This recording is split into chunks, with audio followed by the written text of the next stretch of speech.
mga mare! Holiday season na at syempre, ito ang entry ko ngayong handaan sa darating na Pasko at bagong taon.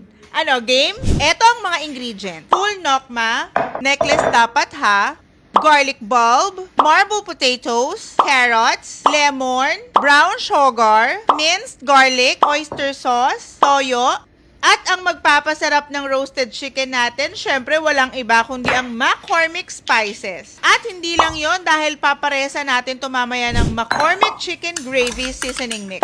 Hindi to pwedeng mawala sa kitchen ko, mami. Na sure akong meron din sa pantry ninyo at hindi pwedeng mawala sa kusina nyo tulad ko.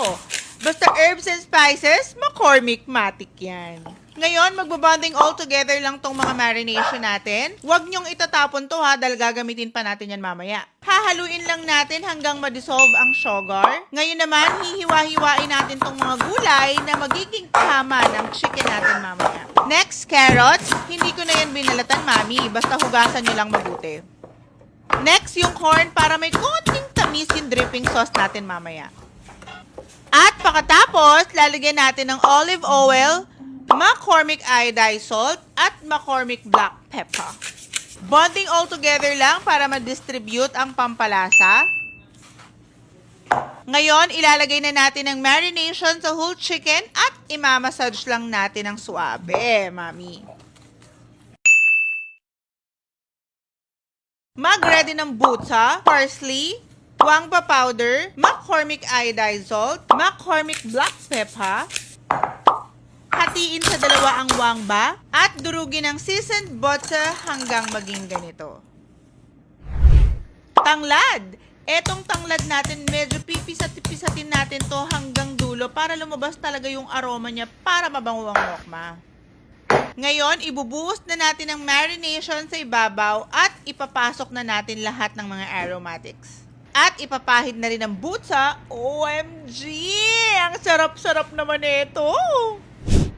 Ngayon, isasalang na natin sa oven ng 180 degrees for 45 minutes. After 45 minutes, ayan na! Kunin na natin sa oven. Pero syempre, kapag roasted chicken, hindi pwedeng walang gravy, mami. Buti na lang talaga, may McCormick Gravy Seasoning Mix na laging available sa pantry ko. Pagsasama-samahin lang natin yung drippings galing sa manok at ilalagay natin ng McCormick Gravy Seasoning Mix. At ayan na, ang rich ng gravy. Plating time!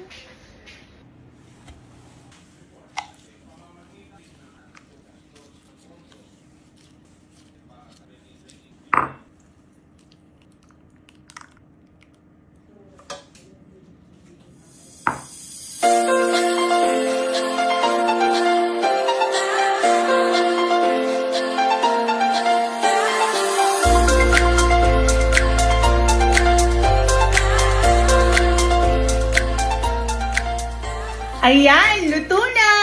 Luto na! Tikiman na! O, diba? Taob agad. Syempre, it's made with McCormick.